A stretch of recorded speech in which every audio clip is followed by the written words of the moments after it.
लेकिन अभी मैंने ईशा की नमाज पढ़ी आपकी मस्जिद में, तो मेरा दिल बड़ा मर गया यार। मस्जिद चीख चीख के कह रही है कि मेरी तामीर कराओ, चीख चीख के कह रही है। पुरानी इमारत, बोसीदा मस्जिद नीची हो गई। हमारी बिल्डिंगें कितनी कितनी ऊंची ऊंची बन जाती हैं, कितनी हाई फाई हम बना लेते हैं, लेकिन यार एक बात बताओ, अपने घर इतने अच्छे, अल्लाह के घर की तरफ हमारी तवज्जो ही नहीं है। मैदान महशर में कहिए अल्लाह का घर हमारा दामन पकड़ के ना खड़ा होगा। जरा गौर कीजिए कि मस्जिद को बनाने के लिए रामतार आएगा क्या? मस्जिद को जानते नहीं हो आप मुझे? बेटा तकरीर सुन लो, आप जानते नहीं हो, फिर तकरीर पूरी तुम्हारे ऊपर कर दूंगा मैं।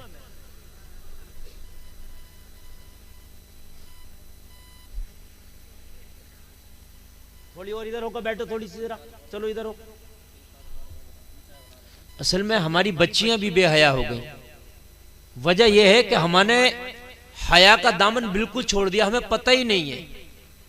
शादियां हमारे यहाँ होती हैं तो उसमें डांस पार्टियां हो रही हैं, हमारे यहाँ खूब नाच गाने हो रहे हैं, बच्चियां भी हैं, भाई भी देख रहे हैं, बहन भी देख रही है। बेहया नहीं होंगी तो क्या होगा?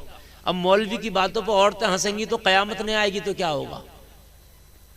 बात समझिए आप, मौलवी की बातों पे औरतें हंसने लगे तो फिर कयामत करीब ही है जी। मैं तो कुरान और हदीस की बात बता रहा हूँ आपको, दीन की बात बता रहा हूँ, और उस पर औरतें हंसे, बात है कि नहीं? पुलिस वालों को देख के पहले बच्चे डर जाते थे, मौलवी को देख के औरतें छिप जाती थी। आज पुलिस वाला आ जाए तो उसकी बंदूक छीनने की कोशिश करते हैं गांव के बच्चे, बात है कि नहीं?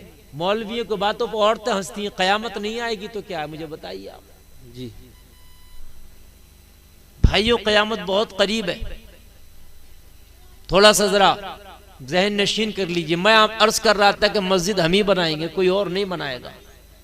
मस्जिद के लिए चंदा कोई गैर मुस्लिम नहीं देगा, यहूदी नहीं देगा, ईसाई नहीं देगा, इजराइल नहीं देगा, अमेरिका नहीं देगा। लोगों, इन मस्जिदों के लिए चंदा ये बस्तियों के गरीब ही देंगे। लेकिन काश हमें ये समझ आ गई होती, काश हमने इतना सोच लिया होता कि ये मस्जिदें भी मैदान महशर में हमारा दामन पकड़ सकती हैं, कि जिनकी इमारतें इतनी बोसीदा हैं, इतनी बोसीदा हैं कि मस्जिदों को देखो तो ऐसा लगता है कि यार गरीब आदमी ने भी अपना घर अच्छा बना लिया होगा, लेकिन एक मस्जिद है कि हम पूरी बस्ती मिलके भी उसे अच्छे से बना ना पाए। आपकी मस्जिद देख के ऐसा लगता है ये बस्ती बहुत गरीबों की बस्ती है, इतनी गरीबों की बस्ती है कि शायद जिसे खाना ना मिलता हो। मैं नमाज पढ़ के आया, मैंने देखा, अभी मैं नमाज पढ़ने मस्जिद में नहीं जाता तो नहीं देखता, मगर देखा। फिर मैंने और नजर उठाई तो मैंने कहा इसके बराबर में ये कौन सी बिल्डिंग है? तो मुझे बताया हजरत ये भी मस्जिद ही है। तो मैंने कहा ये भी मस्जिद है, उस पर छत कहाँ? बोले छत नहीं है, अभी ये छत के लिए चीख रही है। हाय हाय हाय हाय, एक मस्जिद पे छत है तो वो पुरानी इतनी है कि उसकी इमारत चीख रही है मेरी नई तामीर होना चाहिए। एक मस्जिद नई बनी है तो वो छत के लिए चीख रही है, उस पर छत नहीं है। हाय हाय हाय।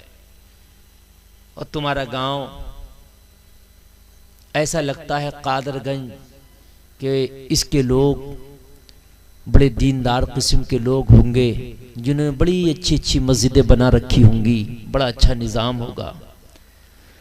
मगर लोगों, हकीकत तो ये है कि उनके जो हम गुलाम थे तो खल्क के पेशवा रहे, उनसे फिरे जो हम तो आई कमी वक़ार की।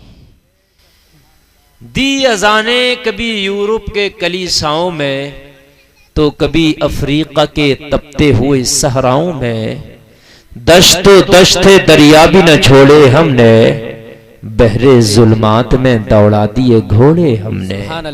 मैं तकरीर शुरू कर रहा हूं, जरा आप कोशिश कीजिए मेरे प्यारे।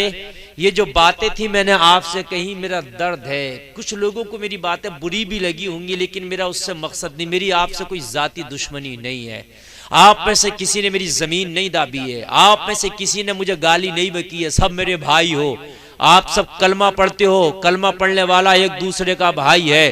लेकिन खुदा की कसम मुझे तकलीफ हुई ये हालात देख के, और ये बात मैं नहीं बताऊंगा तो मुझे बताइए फिर कौन बताएगा।